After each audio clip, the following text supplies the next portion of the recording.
일찍 시작하길 잘했다. 최근 들어가지고 나이 40 넘으신 분, 50 넘으신 분들이 직장생활을 그만두고 화물업을 하려고 한다고, 아니면 최근에 시작하신 분들한테 물어보면은 진작에 할걸, 일찍 시작하면 내가 자리를 좀 더 탄탄하게 가져두고서 지금은 조금 더 여유로운 삶을 살 수 있을 텐데.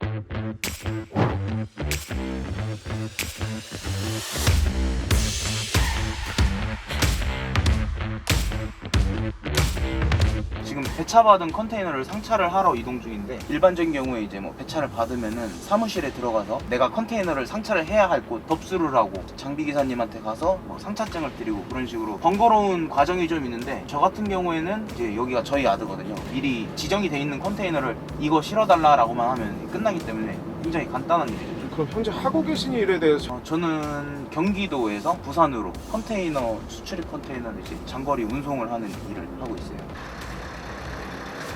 이제 여기 보시면은 번호가 있잖아요. 이게 컨테이너 번호인데, 컨테이너마다 각자의 고유 번호라는 게 있어요. 사람으로 치면 주민번호 같은 거거든요. 여기서 제 컨테이너를 찾아가지고 실어야 됩니다. 컴퓨터가 없는데요? 저기 있네요. 이 장비가 저기 2단에 있는 걸 옆으로 치울 거예요.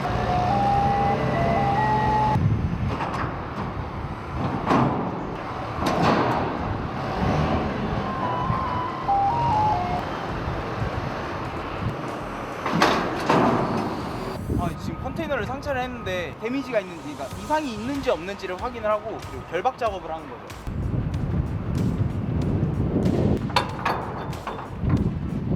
카고차나 윙바디에 비해서는 저희는 화물을 결박하는 방법이 굉장히 간단하죠. 요거를 이제 콘이라고 하는데, 이제 작동 원리를 보면은 여기가 이제 걸리는 방식이거든요.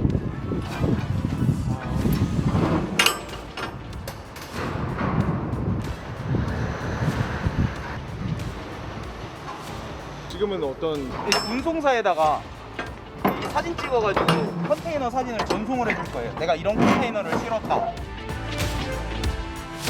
보통 일요일 저녁에 출근을 하거나 월요일 오전 아침에 이제 일반인들처럼 이제 출근을 하거나 하면은 퇴근이 따로 정해져 있지는 않아요. 토요일에 집을 간다거나 일이 좀 많았을 때는 일요일에도 집을 가고, 일요일에 집을 가면은 들려가지고 옷만 챙겨가지고 다시 나오는 그런 식인 거죠. 따로 출퇴근은 정해져 있지 않아요. 잠을 보통 트럭에서 주무시는. 그쵸. 저희가 이게 집이라고 하는 게 맞는 거죠. 집을 잘 못 가다 보니까. 그리고 또 여기서 더 생활을 많이 하잖아요, 집보다. 얘는 침대가 확장이 돼요. 빼면은 침대가 한 여기까지 나오거든요. 더 넓어져가지고 좀 더 편안한 거는 있지만, 그래도 집에서 자는 것과 이 차에서 자는 거에 대해서는 좀 차이가 많이 크죠. 요즘 뭐 차박이라고 해가지고 막 캠핑들 다니고 그러는데, 그런 거라는 이제 완전히 좀 감성이 다르죠. 저희는 노동이다 보니까. 저녁 하자마자 바로 화물업에 뛰어들었으니까 횟수로 치면 7년 차네요. 고등학생 때 현장 실습을 나갔었는데, 그때 당시에 화물차를 엄청 가까이서 마주칠 계기가 있었는데, 아마 새 차였던 것 같은데, 화물차가 저렇게 깨끗하고 이쁠 수도 있구나 라는 걸 느꼈는데, 그때 그 매력에 빠져가지고 난 무조건 화물차를 해야겠다. 내가 얼마 벌어도 상관이 없다. 난 커서 저희를 무조건 해야겠다. 그런 생각이 들어서 화물업을 선택하게 됐습니다. 처음엔 반대했어요. 위험하기도 하고, 나중에 나이 들어서도 얼마든지 뭐 면허증만 있으면은 시작할 수 있는 일인데, 젊었을 때 좀 기술을 배워두지 왜 이거를 하느냐, 그런 반대를 좀 했었는데, 저는 무언가에 빠지면은 무조건 해야 되는 성격이에요. 그래서 그런 반대를 이기고서도 제가 이제 화물차를 시작을 하게 됐는데, 지금 생각해보면은 일찍 시작하길 잘했다. 그리고 지금 최근 들어가지고 화물차에 좀 신규 유입층들이 좀 많아지고 있는데, 나이 40 넘으신 분, 50 넘으신 분들이 직장생활을 그만두고 화물업을 하려고 한다고 문의들이 좀 있는데, 그런 분들도 있고, 아니면 최근에 시작하신 아저씨분들한테 물어보면은 진작에 할걸, 일찍 시작하면 내가 자리를 좀 더 탄탄하게 가져두고서 지금은 조금 더 여유로운 삶을 살 수 있을 텐데, 그렇게 얘기하시는 분들도 있더라고요. 직장 생활을 하다 보면은 그 사람들 간의 스트레스 있잖아요. 이 일이라고 해가지고 사람을 안 만나고 그런 스트레스를 안 받는 건 아닌데, 그래도 일을 운전을 하는 동안에는 오로지 나 혼자만의 개인적인 시간이잖아요. 그런 사람들에 대한 스트레스가 좀 없다는 거. 그리고 나도 이제 개인 사업자를 가지고 있는 사장이기 때문에, 어린 나이임에도 이렇게 사회생활 하면서 누구한테 이렇게 막 구박을 듣는다거나 그런 일이 없다는 거죠. 그런 게 제일 큰 장점인 것 같아요. 뭐 카고차를 하다가 아니면 윙바디를 하다가 컨테이너로 넘어오신 분들도 있는데, 그분들한테 물어보면은 일이 굉장히 깔끔하대요. 저도 지금 좀 하얀 바지를 입고 있는데 뭐 카고차라든지 이런 쪽에서 뭐 하얀 바지는 상상할 수도 없는 일이죠. 이거는 컨테이너의 단점이라기보다 대형차의 단점인데 밥을 제때제때 챙겨 먹기가 어렵다? 휴게소 밥은 정말 내가 배고플 때 저희는 맛이 없거든요. 처음엔 좋았는데 지금은 치가 떨리죠. 휴게소 음식이라 그러면. 지인들하고 저희는 고속도로 부산을 가고 있는 와중에 중간에 IC를 내려가지고 이제 식당을 찾아가거든요. 그리고 또 다른 단점은 워라밸을 보장받지 못한다는 거죠. 이 일이 아무리 좋아도 나는 내 여가 시간은 충분히 보장받아야 된다라는 그런 마인드를 가지신 분들 있잖아요. 하다가 지쳐가지고 포기하시고 나가기도 하고. 빠꾸왕 간디라는 채널로 이제 운영을 하고 있고요. 빠꾸왕 간디가 무슨 뜻이냐라고 좀 물어보는 분들도 계시는데, 간디라는 닉네임은 제가 중학생 때부터 꾸준히 써오던 온라인 닉네임이거든요. 유튜브 채널들을 보면 뭐 트러커 뭐뭐 이런 식으로 하는데, 저는 저만의 그 네임들을 만들고 싶더라고요. 뭘로 할까 고민하다가 그래도 트레일러 하면 또 빠꾸니까 빠꾸왕 간디, 뭐 빠꾸를 잘해서 뭐 빠꾸왕 간디라기보다는 임팩트가 남잖아요. 한번 얘기하면 빠꾸왕은 외우기가 쉽잖아요. 그래서 빠꾸왕 간디로 하게 됐어요. 주로 올리는 좀 콘텐츠나 이런 거에 대해서도 제가 일을 하면서 일어나는 모든 일을 브이로그 식으로 해가지고 올리고 있고요. 현장을 가면은 어떤 현장을 갔다, 작업을 어떤 식으로 했다, 도로에서 뭐 일어나는 것들이 있잖아요. 블랙박스로 신기한 현상을 찍으면은 뭐 그런 것도 블랙박스로 클립을 따내가지고 그런 영상도 올리기도 하고요.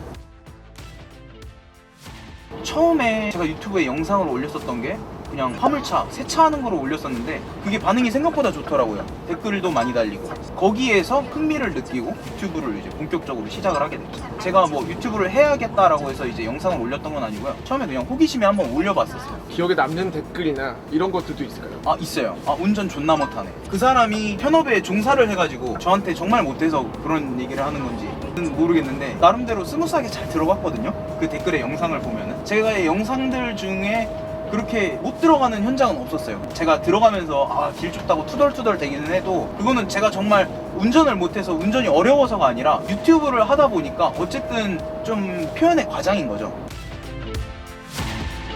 유튜브를 하고 싶어 하는데 엄두를 못 내요. 시작하고 싶은 분들이 해라 이러면 너무 어려울 것 같아. 일단 해봤으면 좋겠어요. 편집이 10분이 걸리던 1시간이 걸리던 10시간이 걸리던, 일단 처음엔 어려워도 하다 보면 노하우가 생기거든요. 팁도 필요 없어요. 그냥 본인만의 노하우가 생겨요. 그리고 편집에 대해서 사람들이 엄청 어렵게 느끼는데, 요즘엔 핸드폰 어플도 잘 나와 있잖아요. 뭐 영상 하나 이렇게 찍어두면은 편집하는데 10분? 뭐 30분? 어플로 하는 건 되게 간단하잖아요. 그 정도로 할 수 있거든요. 사람들이 유튜브를 시작하려고 할 때 막 엄청 거창하게 시작을 하려고 해요. 그냥 내가 SNS에다가 영상을 뭐 페이스북이라든지 인스타에다가 올리는 영상처럼 간단하게 시작을 해보셨으면 좋겠어요. 정말 본인이 얼마나 하고자에 따른 그런 것도 있고, 내가 소속해서 일하는 운송사에 일감이 얼마나 많이 받쳐주느냐, 그것도 중요한데, 저희 사무실은 그냥 열심히 하면 2천만 원 이상도 매출을 찍을 수가 있어요. 저는 굉장히 바빠요. 지금 요거 말고도 다른 사업을 하나 하고 있는데, 사업을 하려면 제 개인적인 시간이 없습니다. 혹시 어떤 사업? 연애 사업. 네, 연애 사업 하고 있습니다. 주말 되면 이제 여자친구 만나서 데이트도 해야 되고 하다 보니까 뭐 결혼까지도 좀 얘기가 오고 가고 있어요. 말이 되게 잘 통하거든요. 그 이유 중 하나는 여자친구도 이쪽 업에 종사하고 있거든요. 운전을 하는 거는 아니고 포워딩이라고 해가지고 컨테이너 이제 수출 수입 보내고 하는 일이 굉장히 번거롭다 보니까 포워딩이라는 업체에 이제 대행을 맡기거든요. 뭐 서류 작업이라든지 이런 것들, 선박의 스케줄을 확인을 해준다던가, 아니면 뭐 꼭 배를 태우는 것뿐만 아니라 비행기를 태울 수도 있는 거고요. 그런 것까지 다 알아봐주는 업체를 이제 포워딩이라고 해요. 크게 바라는 건 없어요. 보통 이제 꿈을 가지고 목표를 가지고 있잖아요, 사람들이. 저는 제 꿈이 대한민국에서 제일 큰 차를 운전하는 게 꿈이었는데, 저는 제 꿈을 이뤘다라고 생각을 하거든요. 제가 이 업을 계속 하는 날까지 그냥 큰 사고 없이 안전하게 그런 것만 그냥 꿈꾸고 있어요. 일단은 저한테도 개인적으로 문의가 정말 많이 와요. 뭐 어떻게 해야 되냐. 그냥 다 필요 없어요. 제가 해주고 싶은 말이, 기사를 타면은 본인이 모든 걸 다 습득을 하게 돼 있어요. 차를 사지 말고 기사로 경험을 한번 해보셨으면 좋겠어요. 그러면은 내가 이 업이 나하고 맞는지 안 맞는지도 알 수 있고, 자연스럽게 수익을 내가 이거를 차를 사서 운영을 하면은 유지를 할 수 있을까, 이런 것도 계산을 할 수가 있고요. 본인이 혼자서 습득을 할 수가 있게 돼요. 유튜브나 이런 인스타 DM도 많이 오시잖아요. 네. 그런 식으로. 그런 분들에게 또 이렇게 그냥 비슷하게 조언해 주시나요? 이 사람 마인드가 됐다라고 하면 전 제가 튀어요. 연락처를 알려달라 해가지고 통화를 해보기도 하는데, 얘기를 해보면은 얼추 들여다 보여요. 그냥 하지 마라, 안 맞을 것 같다, 그렇게 조언을 해주기도 하고, 일단 부딪혀 봐라, 그렇게 조언을 해줄 때도 있고, 나를 믿을 수 있다면은 날 따라와라, 아니면은 내 차에 선탑을 해봐라, 내가 일을 좀 일단 일머리를 확인을 해봐라, 그렇게 해가지고 저랑 연이 돼가지고 지금까지도 같은 사무실에서 일을 하고 있는 사람들도 있죠. 이게 사실 내가 모르는 사람을 이렇게 태우고 다닌다라는 것 자체가 굉장히 피곤한 일이거든요. 근데 제가 일을 배울 때도 아무것도 없는 상태에서 저도 누군가에게 일을 배웠지만 그분이 저를 되게 잘 알려주셨어요. 나도 이렇게 받은 만큼 나중에 내가 성장을 한다면은 누군가에게 이렇게 도움을 줘야겠다라고 생각을 해가지고 지금 유튜브를 하면서 이렇게 초보자분들이 좀 문의가 오면은 도움 드릴 수 있는 분들은 제가 도움을 좀 드리려고 하죠.